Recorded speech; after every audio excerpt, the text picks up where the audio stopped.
A lot of efforts now to smear Bernie Sanders, and some of the efforts are coming from not the political right, coming from I wouldn't call the folks that are going after Sanders from the political left. They're more like corporate the Democrat. They subscribe to the corporate Democrat idea, the Democratic Leadership Conference idea, the Hillary Clinton idea, the Bill Clinton idea, the Al Gore idea. They're not really liberals, but they're not conservative either. So the attacks now against Bernie Sanders are starting to mount because he's making such an incredible showing. So the Hillary bots have been told, get your asses to work. And I'll give you an example of that when we come back. Stay with us. The effort to silence voices that might be considered, whether they are or not, that might be considered too far left, those purges are happening now. This happens periodically. Now, the corporate answer is, well, we wanted to take the network in a different direction. Well, we wanted to do hard news. Well, we wanted this, we wanted that. Those are lies. Those are absolute lies.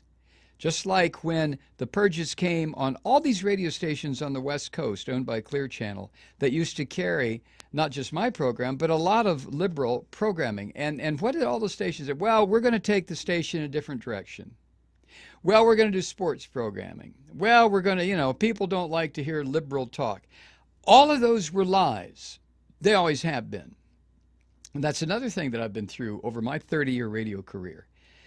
So, I've told the story over and over and over again to the point where regular listeners are sick of it. But when I separated from WSB or WLS in Chicago, I had the highest rated program in the number 2 market at night in the country.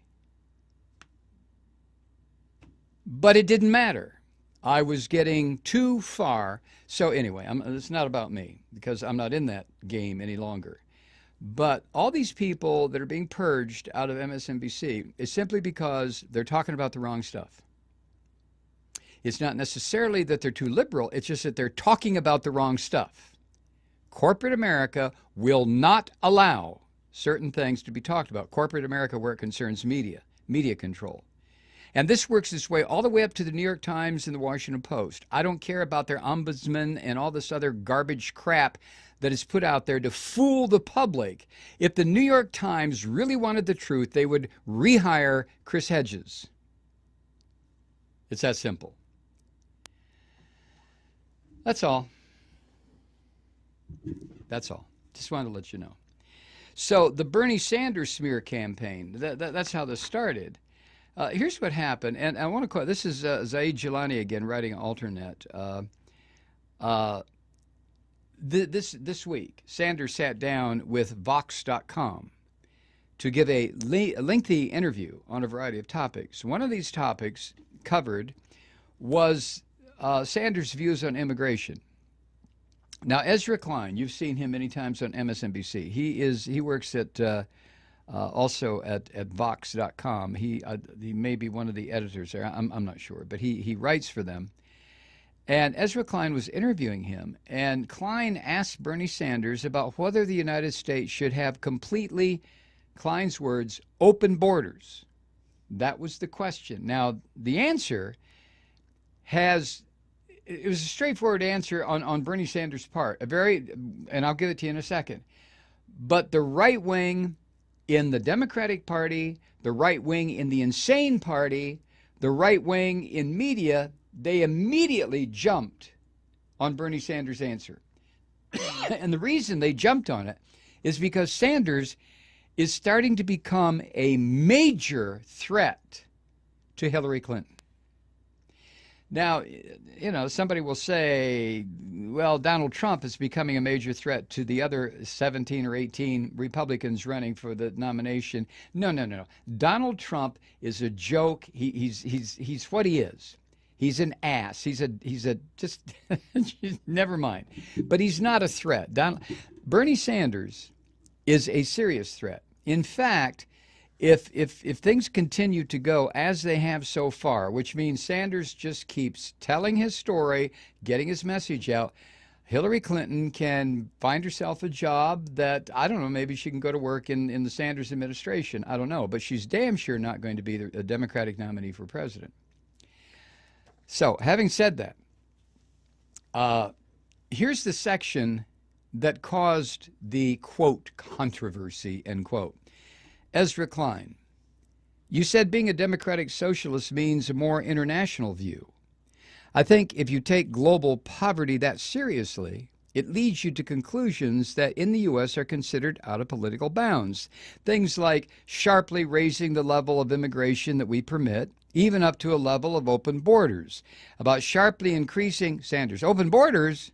No, that's a Koch brothers proposal. Klein, really? Sanders, of course. That's a right-wing proposal, which says essentially there is no United States. Klein, but it would make, Sanders, excuse me.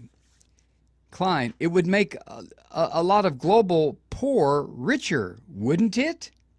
Sanders, it would make everybody in America poorer. You're doing away with the concept of a nation state. And I don't think there's any country in the world that believes in that. If you believe in a nation state, or in a country called the United States, or the UK, or Denmark, or any other country, you have an obligation, in my view, to do everything we can to help poor people. What right-wing people in this country would love is an open border policy. Bring in all kinds of people, work for $2 to $3 an hour. That would be great for them. I don't believe in that. I think we have to raise wages in this country. I think we have to do everything we can to create millions of jobs. End quote. Now, that's what Sanders said in response to Ezra Klein's questions about open borders. Excuse me. The first blogger to pick up on that part of this interview and use it to bash Sanders was Vox.com's own Dylan Matthews. And according to Zaid Jilani, who I would believe, no matter what he says, Matthews is a young writer with a history of engaging in poorly researched conjecture. He wrote a post attacking Sanders, tweeting it out under the curious line that the senator, quote, doesn't actually care about inequality.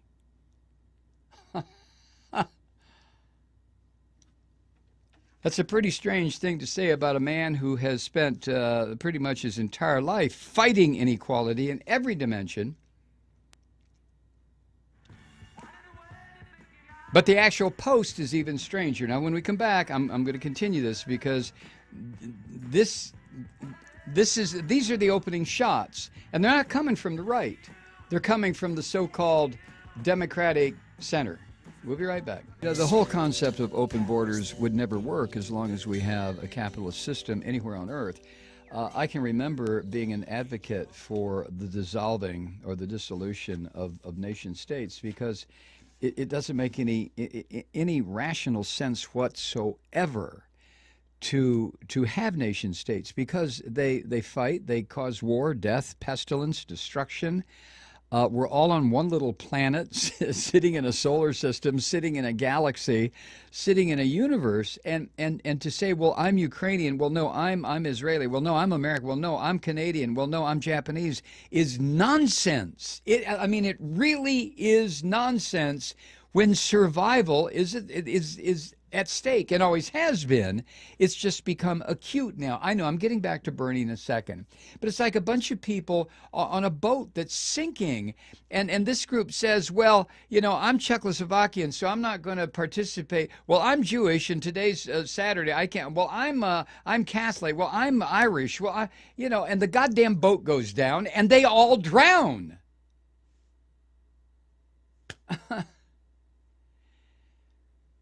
But as long as the global economic system is what it is, there's no way in hell we can have open borders. And Sanders knows that. And I think anybody with the sense God gave a doorknob knows that. You can't do it because the 1/10 of 1% or the 1/100th of the 8 billion of us would exploit the hell out of that. We'd all live in slums, except for a certain area where the mega wealthy would all cluster, or maybe they would chop off Northern Europe and say, the proles can't come here. Go back and read Brave New World if you want a good idea of how this would work. Now, Matthews, this little punk that writes for Vox.com, Matthews calls Sanders' view on not having open borders ugly because it treats, in Matthews' words, American lives as more valuable than the lives of foreigners. Where this writer at Vox.com comes up with that, I don't know. He sounds like he works for the Koch brothers. And Matthews goes on to say that Sanders is wrong about what the effects of an open border policy would be on American workers. Matthews then cites a libertarian website, pretty much proving Bernie's point that completely open borders is a Koch brothers idea, okay? But remember, this Matthews character writes for Vox.com, which is not a right-wing, allegedly, website. Anyway, Matthews cites a libertarian website that claims that world GDP would increase between 50 to 150%. And then he cites a bunch of other random statistics to try to make the case that completely unlimited immigration would be positive for the United States. At one point, according to Jelani, he even throws in the example of Russian migration to Israel, the Russian Jews who went to Israel, giving Israelis as a whole a higher standard of living, that the Russians did that. Now, this writer ignores the fact that the influx of Russians into Israel caused such large societal problems in Israel that country sought billions of dollars in loans to assist them and caused a housing crisis that exacerbated the growth of settlements in the Palestinian territory. This is why when you have a phony, young, inexperienced, uneducated writer, by uneducated I mean educated in real world stuff, like this Matthews character, you get this kind of writing. Now, the right wing loves this. The political right in this country, the neo-fascists, appreciate political ignorance more than you and I appreciate a nice dish of lovely ice cream with chocolate syrup on top and peanuts and a cherry, okay? They really do. Because if they can quote, if the right-wing crazies can quote somebody from the so-called left media saying something like this, you see, then it gets, we live in the age of instant communication, social media. You can't fart without somebody in outer Mongolia knowing that you farted within a nanosecond after you farted, if the objective is to get your farts out to outer Mongolia. You understand what I'm saying? So the right wing looks for little shills like this Matthews character at Vox.com to put this stuff out there. But that's okay. That's how this corrupt, filthy system works. Hopefully Sanders, who understands this, can handle it. The underlying point, getting back to Jelani, the underlying point made by Klein and Matthews is also very strange, that the solution to global inequalities is for the U.S. and other rich countries to simply eliminate their borders and let everyone come into those countries. That ignores the problems it actually creates, which is global economic inequality, dysfunctional governing systems, exploitative supply chains. This is where the ignorance of some of these writers is really horrible, and poor distribution of capital itself. We live on a capitalist planet. It is controlled and being murdered by the elites. The elites are capitalists. To open all borders and say, y'all come, would benefit only one class, a very narrow, small class, the 1/100th of 1% on this planet, who would look at this influx of labor and just huzzah and cheer and raise toasts about they finally did it. They had to go through that slow process of the TPP and NAFTA and all this other crap that was supposed to break down tariffs. It did not break down tariffs. Oh, that's what we were told. What it broke down were the rights of workers, income of workers, stability for workers. This is, I mean, it is, you want a conspiracy? You don't have to go to Kennedy or 9/11 or MLK. Go with what's going on right now. You want a conspiracy to destroy you and me and us.